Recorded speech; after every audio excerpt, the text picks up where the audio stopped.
दादा प्रफुल्ल पटेल साहेब, तटकरे साहेब, सन्माननीय खासदार ताई, सन्माननीय सर्व मंत्रीगण, आमदार बंधू, माजी आमदार, खासदार, उपस्थित सर्व बंधू भगिनी, तरुण मित्र, पत्रकार मित्र आणि सर्व चॅनलचे प्रतिनिधी, सर्वांना 26व्या वर्धापन दिनाच्या मी मनापासून शुभेच्छा देतो, लाख लाख शुभेच्छा देतो।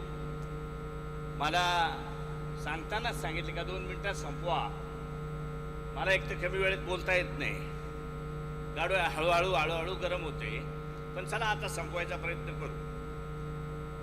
या ठिकाणी दादांच्या संदर्भात दादाचं काम, पक्षातल्या पदाधिकाऱ्यांचं काम जर आपण बघितलं असेल तर ही तुमची आपली सगळ्यांची उपस्थितीच त्या ठिकाणी साक्ष देते।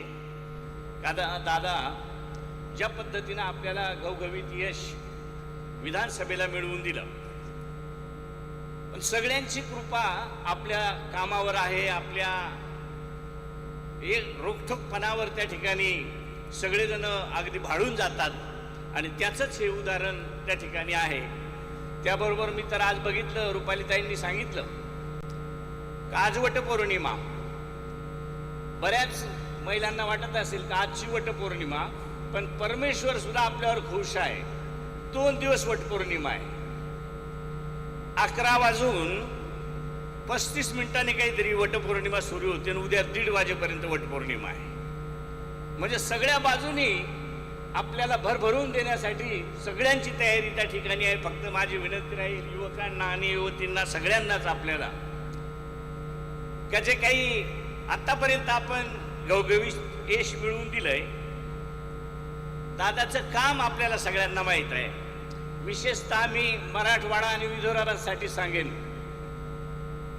का ज्या वेळेला जायकवाडीत होते त्यावेळेच्या ज्या काही योजना त्याच्यावर विरोधकांनी खूप अरबी समुद्राचं पाणी हे बंगालच्या उपसागराला आणायला निघालेत म्हणे, हे काय नाथाच्याही पुढे गेले का काय?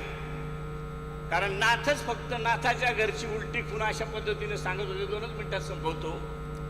पण आपण बघितलं असेल मांजरपाड्यासहित 22 योजना, आता एक दरा, नारपार या योजनेंना जेव्हा जेव्हा दादा प्रमुख म्हणून त्या ठिकाणी म्हणजे उपमुख्यमंत्री किंवा उपमुख्यमंत्री किंवा वित्तमंत्री असतील त्या वेळेला खूप चांगल्या पद्धतीचा निधी देऊन 5-6 वर्षापासून ते पाणी आपल्या इकडे वळालंय। एकदा माझं आमंत्रण आहे, आपल्याला सगळ्यांनी यावं। मला फोन नाही पण घरून फोन आल्यासारखा वाटतो, तर घरून सांगतात बऱ्याच महिलांना यायचं होतं, पण बहिणीसारख्या ननंदा, भावासारखे दीर, दादांना एका उच्च पदावर पाहण्यासाठी आम्ही सगळे आतुर, अशा पद्धतीचा घरून फोन आलाय। कारण त्यांना इथे येता आलं नाही, कारण जसं आकाशात तारा, अंगठीत हिरा आणि कामाचा आमचा दादाच खरा। फार न बोलता मला वाटतं सगळ्यांना बोलायचं आहे, मी जास्त वेळ आपला घेणार नाही, पण दादा एक विश्वास देतो या सगळ्या ह्याच्यावरून। जिल्हा परिषद, पंचायत समिती, सहकार्याच्या ज्या काही निवडणुका येतील त्या ठिकाणी आपण बेधडक आमच्यावर सगळं सोडा, आपण जास्त तक्त करू नका। कारण आता मी पाहिलंय प्रवेश घेणाऱ्यांची संख्या खूप वाढलेली आहे। मी मध्यंतरी खासदार सुमित्राताईंकडे गेलो होतो, ताई माझं पहिलं आमंत्रण, माझ्या इथले जेवढे का आता मला जे काही भूमिपूजन करायची आहे त्यांना दादाऐवजी आपण यावं अशी माझी विनंती। धन्यवाद।